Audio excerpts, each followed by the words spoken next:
Hey everybody, welcome into the very first episode of the Motor City Roundup. I'm Jason Ross Jr. alongside my good friend Genna Rose. Our goal here, our dream, is for this to become the one-stop shop for all of your Detroit sports needs. That's right, Jason. We both feel beyond blessed to be born in a city with such rich sports history. The Detroit Red Wings are a part of the original six. Michigan versus Michigan State is arguably one of the best college football rivalries. And of course, all four major professional sports teams are within the city limits. Yeah, you know, you and I love it here. We've had the opportunity to cover so much together, ranging from high school athletics to college sports to pro sports. We've worked for the State Champ Sports Network and Sports Illustrated, Detroit Sports Media, covering the Red Wings, the Lions, the Tigers, and the Pistons. And now we're just so happy to have all of you guys along the ride with us. We want to provide you with a show that is just as passionate about Detroit sports as you are. So buckle up for the first ever episode of the Motor City Roundup.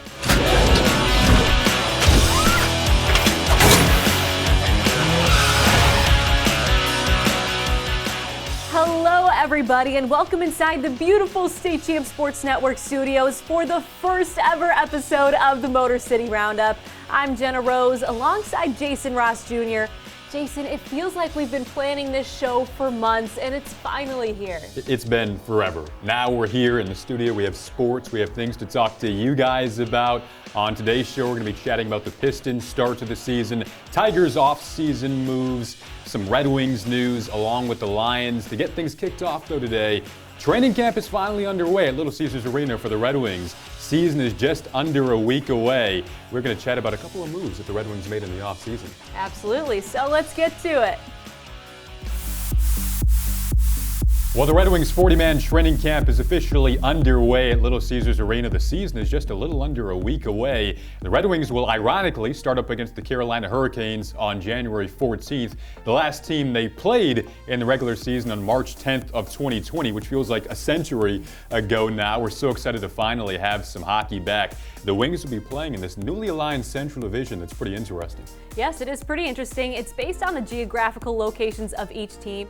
The Detroit Red Wings, they will be going up against the Dallas Stars, the Columbus Blue Jackets, the defending Stanley Cup champions, the Tampa Bay Lightning, and Jason, some rivalries will be renewed in the Nashville Predators and the Chicago Blackhawks, who the Detroit Red Wings are scheduled to play 8 different times this season. Yeah, the 8 different times scares me because there's so much offensive talent in the Central Division. As you mentioned, some tough teams there, Tampa Bay and Dallas, the 2 Stanley Cup final teams from a year ago. That means our main man, Steve Yzerman, on the table here, he needed to go out and bolster the Red Wings blue line, and he made it a bit younger, honestly. So we got, John Merrill coming in. Troy Stecher is another guy who we wanted to talk about today, coming over from Vancouver. Yes, absolutely. Stecher was once considered undersized and was once undrafted. However, while he was with the Vancouver Canucks, he was able to navigate his way to a consistent role on that blue line. Stecher is known for bringing ample energy into each shift. General Manager Steve Yzerman acquired 3 different defensemen during the offseason, and Stecher is the only right-handed shot within that group. And Jason, as we talked about earlier, you were talking about the youth that was being added to the blue line, and we definitely see that in Stecher. He is 26 years old, and he has the ability and potential to play up to 4 minutes. He was signed on a 2-year contract for $3.4 million and has amazing ability to move the puck around quickly. Yeah, another thing, he drove all the way here from Vancouver with his dog, Phoebe. I love that name. It's from Friends, one of our 90s shows. We love our 90s movies and 90s shows. And then, you mentioned Stecher coming in on the blue line to flip the script to the forward group. And Steve Yzerman brought in several guys that I think could potentially increase the forward depth and the scoring depth of this team, because in the Central Division that we explained, you can't be a one-line team, and that's kind of what the Wings were last season with the Bertuzzi, Mantha, and Larkin line. That made up 1/3 of their offense a year ago. So this year you're bringing a guy like Bobby Ryan, and then who I want to touch on is Vladislav Nemesnikov, a player who so far in training camp has been on a line with Valtteri Filppula and Sam Gagner. However, I think Nemesnikov is a guy, while you want consistency on your lines, we could see with multiple players this season because he is so versatile. He can play all 3 forward positions. He's a guy who, since entering the league, has really embraced the defensive side of the game as well. So he's a 2-way centerman if you put him at center. He's a left-handed centerman. So maybe, you think of potential lines. You could have Filip Zadina on his right side. You could have Bobby Ryan on his right side. And to refresh your minds a bit on the family of Vladislav Nemesnikov. You may remember Slava Kozlov from back in the late 90s. He was a part of the famed Russian Five here in Detroit. And while Slava's nephew Vladislav is entering Detroit during leaner times, he's only 28 years of age. He's on a short-term deal, and I think that if he does have success here, we could see Nemesnikov in a Red Wings uniform for years to come. He grew up here in Detroit. He loves the city, spends time here in the offseason, and overall, I think the Red Wings certainly need to add scoring depth, and that's what Nemesnikov is going to do. Absolutely. We're all excited to see what the Detroit Red Wings do on January 14th for their first game against the Carolina Hurricanes. Up next on the Motor City Roundup, we'll be talking Detroit Pistons. The Detroit Pistons' new GM Troy Weaver masterfully navigated through the 2020 NBA draft to place some high talent behind veterans Blake Griffin and Derrick Rose. Jason and I are going to talk about a few of the rookies throughout this series, and the two that we're going to talk about today is forward Saddiq Bey and point guard Killian Hayes. And Jason, what's really cool about these two is that these are the first two rookies that were drafted in the first round that are actually starting for the Detroit Pistons since April 24th, 1994. Now we have two 98ers behind the desk here, so a little bit before our time, and same as before Bay's and Hayes' times. But as we know, the Detroit Pistons are 1-7 on the season, but right now Saddiq Bey, he is showing his potential, and he really does have a high ceiling as a Detroit Piston. That's true, Jay. I love the little fun fact there. 1994, that was Allen Houston and Lindsey Hunter. So going back in time for a sec there. The present, as you mentioned, features Killian Hayes and Saddiq Bey as those two rookies starting for the Pistons. Saddiq Bey is a guy who I love. I thought my NBA comparison for Saddiq Bey entering the season was Klay Thompson of the Golden State Warriors, because not only can Saddiq Bey shoot, but he can also defend. He's a two-way shooting guard / forward. He's kind of like your modernistic day winger in the NBA. Backtracking to his college days at Villanova, he hit 45% of his threes on a little under 6 attempts per game. And we've already seen that translate over to the NBA throughout just 8 games. He's coming off on Wednesday night against the Bucks, a 6-3 performance, career high 20 points. Prior to that, he had 17 points on New Year's Day against the Celtics. So we're already seeing his fantastic shooting ability. And then defensively, back at Villanova, oftentimes his head coach Jay Wright would match him up against the opposing team's best player. I think that's something we could see Dwayne Casey doing down the road with Saddiq Bey, because he is that good on the defensive end. He moves his feet. He's good with not fouling, and I think this guy is a very smart player beyond his years, both offensively and defensively. Backtracking to his high school days, he was once a 5'8" guard as a freshman. He's grown a bit since then, but the reason I bring that up is because he still has those guard-like skills and basketball IQ. So again, my comparison for Saddiq Bey is Klay Thompson, and it'd be pretty decent if he turned into a Klay Thompson in a Pistons uniform. Now his point guard is Killian Hayes, who unfortunately is off to a bit of a rough start.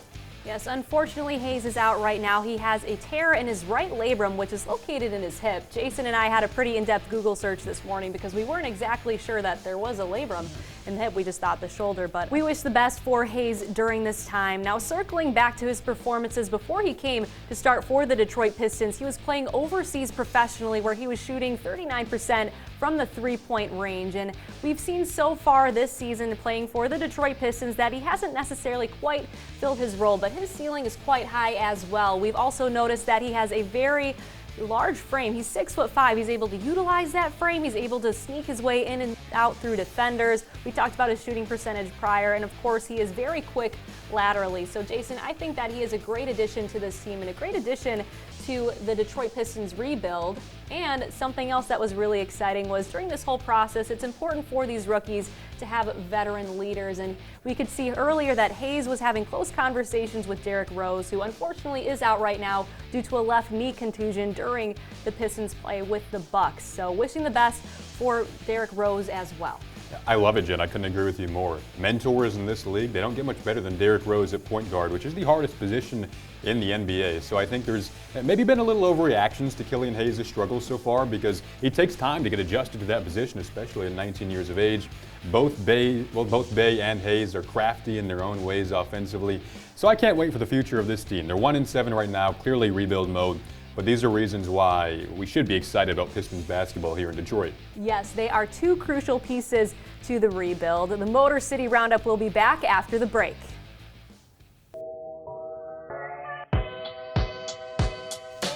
Well, kicking off the college countdown segment this week with Michigan basketball. The Wolverines are fresh off a win over the Minnesota Golden Gophers on Wednesday night. Now back-to-back ranked wins for Michigan after the big win over Northwestern. Followed that up with a convincing win over Minnesota to stay undefeated. And our good friend Genna Rose had the opportunity to watch that game on site at the Chrysler Center. And here's her report after the game.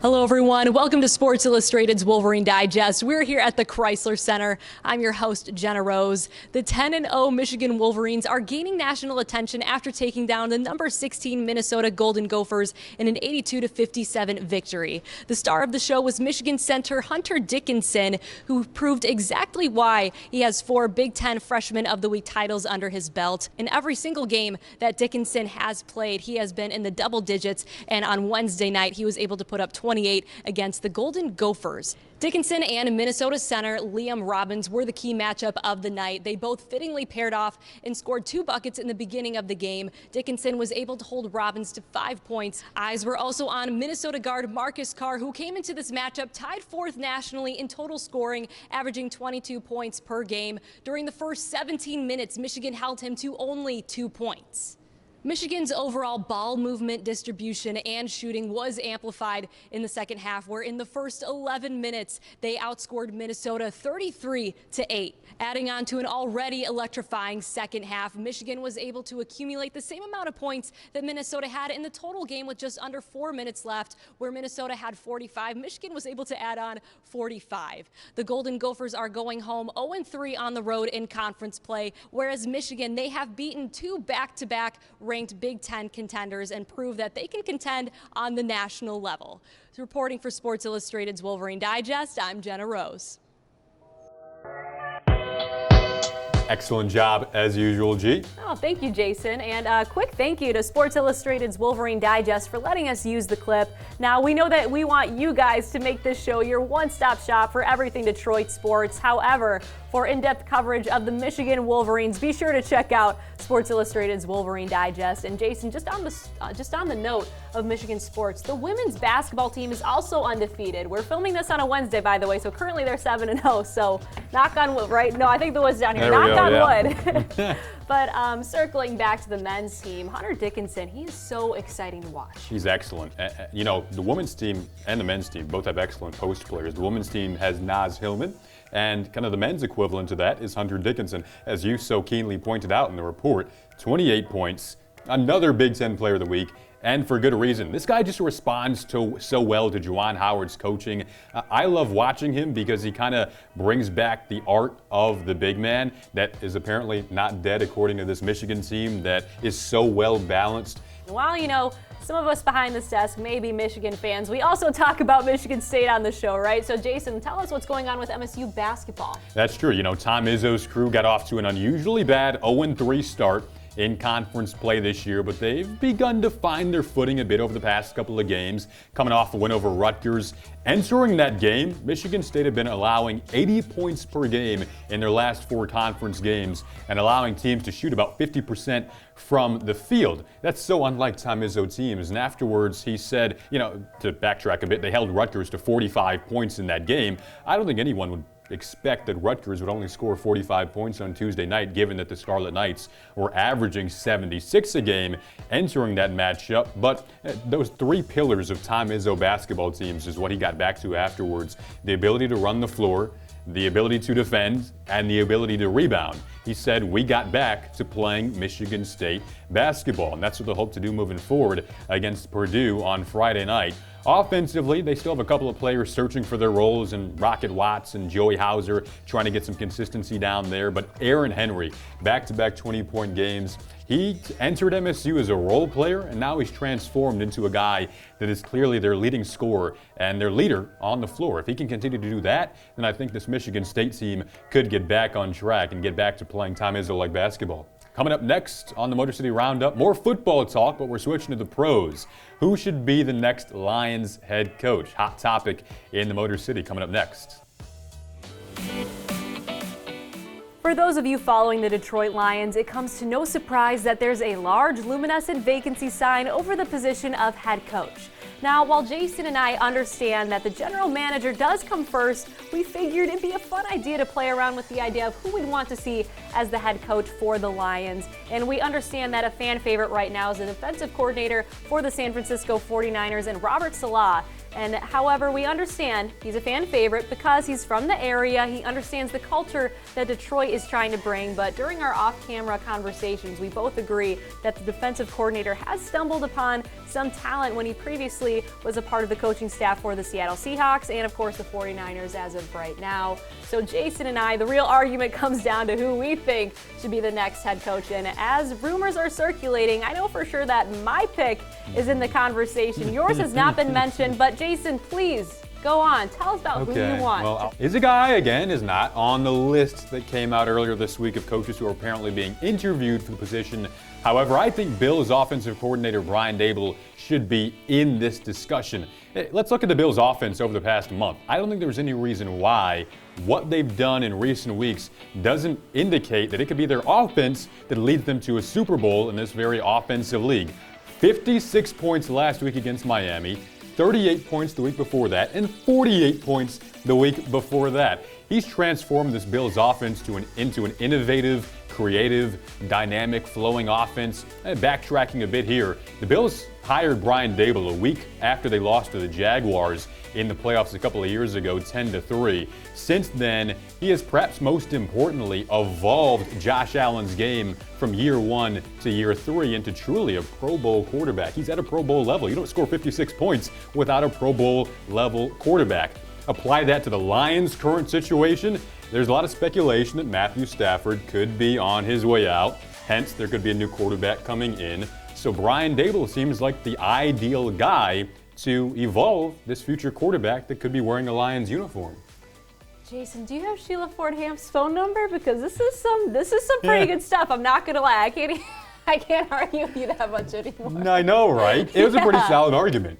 No, it is, but anyways, I still like to talk about my pick regardless. I really think that the Kansas City Chiefs offensive coordinator Eric Bieniemy would be perfect for this position. He developed an offense that brought the Kansas City Chiefs their first Super Bowl win in 50 years. And when we look at the coaching staff there, head coach Andy Reid, currently 6 of his previous assistants are head coaches in the NFL. It's almost tradition at this point to pass it down. And again, these Kansas City Royals, we're not talking about baseball. The Kansas City Chiefs, they're coming off of that Super Bowl win, so Bieniemy has to be quick on his feet and adapt every single game that they're heading into. And of course, things are heating up right now, and they've still been doing great. And we talk about quarterback Patrick Mahomes. He has nothing but wonderful things to say about Bieniemy, that he's someone who holds the entire roster from the top to the bottom accountable. And I think that's something that we need here in Detroit, Jason, accountability. Well, for those that don't know, you are a big Bo Jackson fan. Yes, he wore a I Royals am. uniform once. We wish he was in a Lions uniform, but he's retired, even though we love him. If he could come back for a day, I'd love to see him play in a Lions game, but that would be fun. Maybe a Tigers game too. We're all in rebuild mode, and we could all use Bo Jackson in our lives. So that would be pretty fun. But gee, I like your argument too, and I like mine. I think we can maybe agree that the Lions need an offensive coordinator. That's our thing that we can agree on. Yes, we can. We've seen in years past that bringing in a defensive coordinator to do the job has not exactly worked out the way that Detroit sports fans have hoped, but we're here for a better future, right? That is true. And, speaking of baseball, we do have some baseball coming up on our show. We'll have Tigers to close out, a little off-season news here on the Motor City Roundup. Well, now a little baseball talk in the Motor City Roundup. Tigers off-season news. We were wondering what GM Al Avila and company would do with the 2021 season quickly approaching, just a few months away. As crazy as that is to believe. Gee, you're a huge baseball fan, and we thought the Tigers might have some holes to fill in their lineup, and maybe Al Avila filled one of those holes this past week.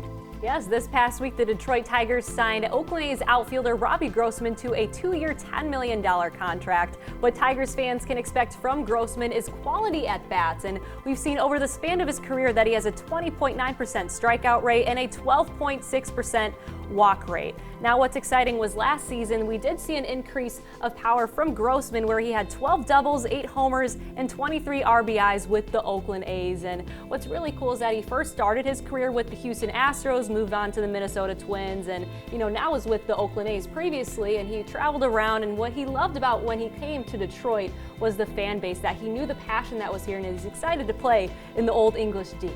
Yeah, well, G, you mentioned that fan base there. We can't wait for Robbie Grossman to join the Tigers organization, and we're so happy to have all of you guys, all of you great fans, along with us for the Motor City Roundup. It means a lot that he tuned in this week.